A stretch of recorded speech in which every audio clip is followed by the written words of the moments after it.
You've been hurt with the Five of Cups energy.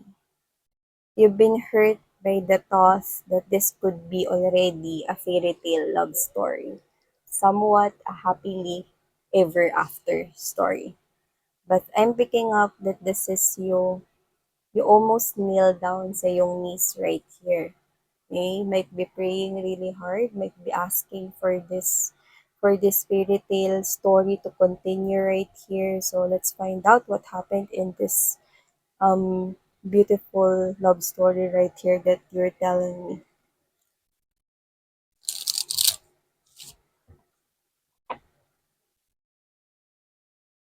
Yeah. So it somehow ended. Six of Swords energy. You could have a children with this person, or you could have a child, or doesn't have to be, but okay, this happily ever after story na sinasabi mo is somehow nagtapos, and I'm seeing a lot of sadness in your side. There's that moon in there and that dark cloud, so it symbolizes right here that even though you do not want this to end, okay, pinili mo pa rin itong layuan na lamang.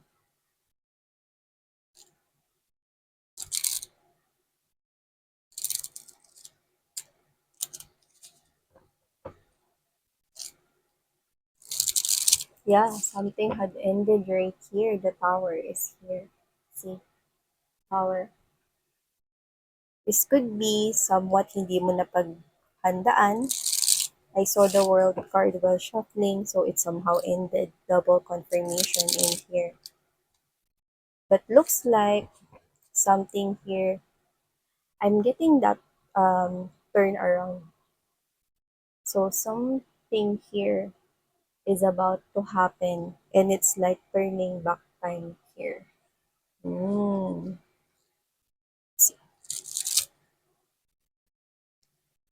Tell me more for my collective.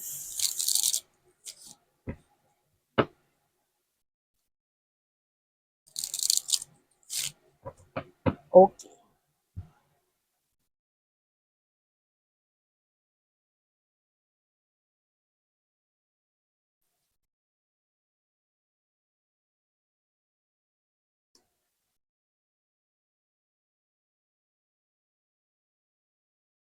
Oh,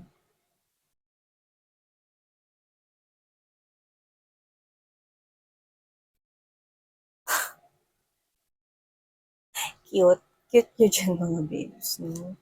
Mamaya na natin simulan ng ating reading dito ng malaliman mga babes, no? So, ilatag na muna natin lahat ng energies. Pero ang cute nyo dun.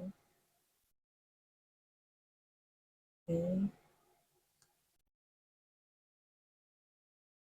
Confirm, guys. Confirm. Hmm.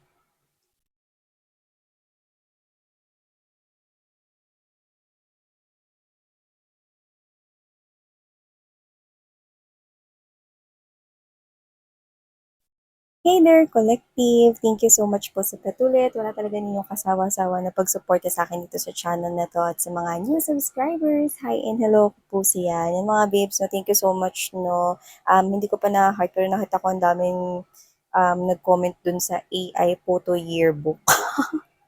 Trinay ko lang naman. So, yan mga babes, no. So, kakaloka, no. So, yeah. Yeah, mga babes, no. So, mga nagtatanong din kasi siguro ito na yung time para sagutin ko ito, no. Wala po akong lahing Korean, mga babes, no. Isa po akong punong Filipina, no. So, ganyan na talaga kinalabasan ng mukha ko, no.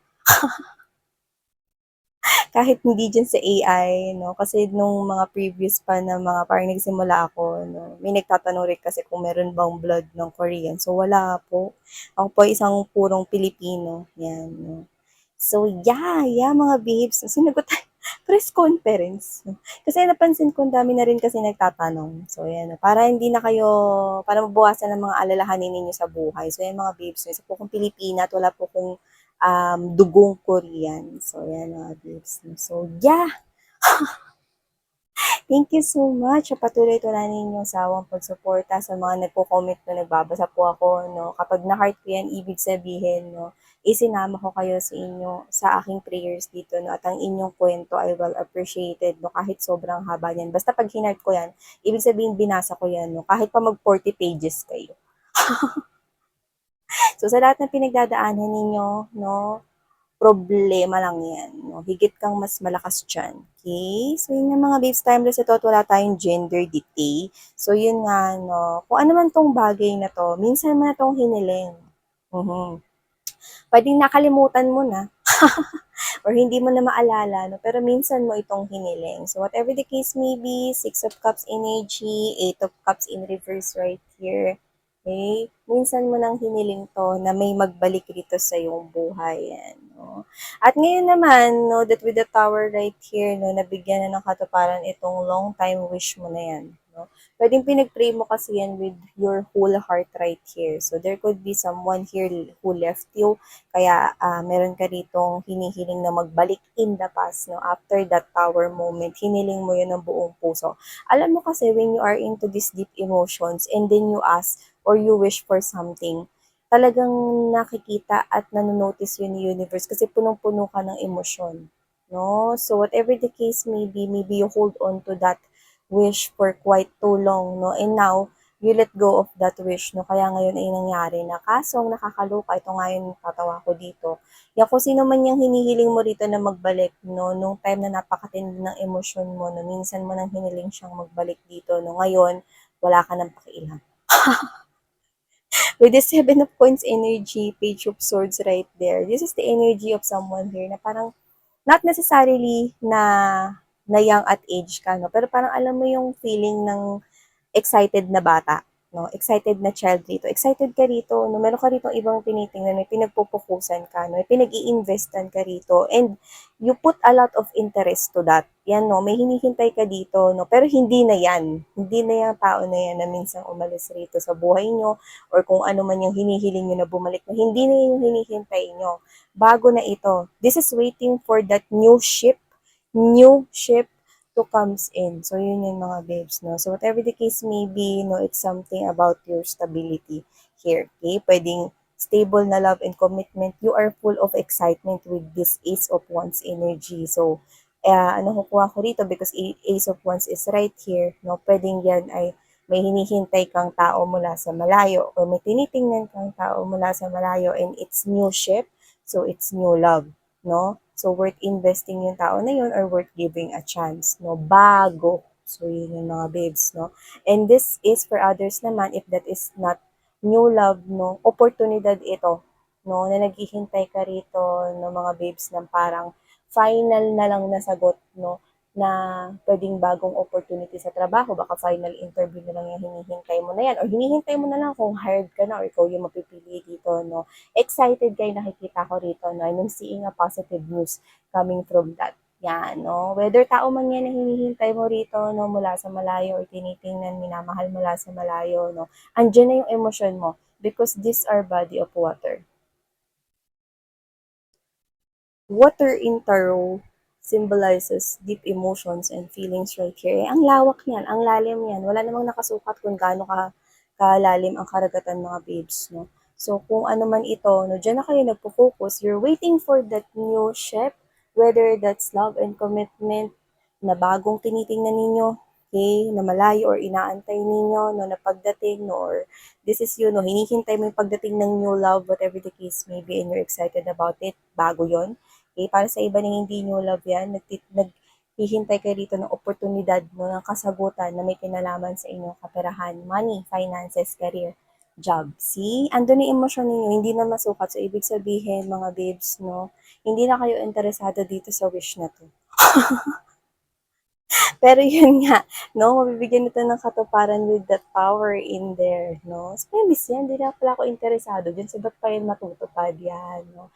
Because it is somewhat beneficial with the other person na hiniling mong bumalik, na hindi mo na yun kailangan na bumalik ngayon. So, yeah, kung sino man yung mga babes, no, para naman yun sa kabutihan niya. So, yan. Kasi tapos ka ni, natutunan or naranasan mo na yung lesson na dapat mong matutunan or maranasan in this type of situation. So, ang magbe-benefit dito sa wish mo na to ay siya. So, yan, no? Oras na para siya naman na maka-experience dito ng spiritual lessons right here. So, whoever this individual is, this person could had left you nga talaga, could had ghosted you right here. Yeah, so whoever this individual is, yeah, we're hearing that song. You know that song. Christmas won't be the same without you. Yeah. Mm, Christmas won't be the same without you. So, kung sino man tong individual na to, mga babes, no, mukhang knows niya na. Kahit na Oktubre pa lamang ngayon, no, mukhang alam niya na na hindi na kasing kagaya noon, nung maaaring magkasama pa kayo, no, ang kanyang Christmas ngayon, no, sa pagsalubong ng 2024 dahil wala ka naman ngayon sa tabi niya. Okay? There's separation in here, no, at mukhang mas naiisip ka niya ngayon, no, at dahil Oktubre pa lang, no, with this Four of Swords energy, no, Ten of Cups energy, this person is gusto niya ritong malaman kung kamusta ka na, yan, no? Or kamusta na ba yung mga bata, kung may mga bata rito, kasi nakita tayo dito ng mga child, no? Doesn't have to be applicable to all, pero gusto ka niya ritong kamustahin. Kamusta na ba yung buhay mo? Kamusta na ba tawag nito, yung puso mo ngayon. So, 'di ba? Parang ikaw 'to na if ever no na kung meron ka pang nararamdaman rito na pagkaurat o pagkainis sa kanya, no, parang ba't pa siya ngayon nagtanong, di ba? Kung kamusta na yung puso ko, kamusta na ako, kamusta na yung nararamdaman ko, kamusta na ba ako in general, yan, no? Parang this person right here, eh, gusto niyang malaman dito kung kamusta ka na. Eh, gusto niya dito puntahan ka with this Nine of Wands energy, Chariot card right here, no? Pero tingnan mo yung Chariot, 'di ba? Yung isa nakaupo pa, no? Yung isa nakatayo na dito. So, ibig sabihin, no, hindi pa siya decided dito. Why? Kasi alam niya, mga babes, no, na maaring hindi mo siya kausapin dito. So, yeah, whoever this individual is, this individual right here, no, is alam niya rito na pwede, malaki ang chance rito, no, na hindi mo siya rito kibuin or hindi ka makipag-usap sa kanya.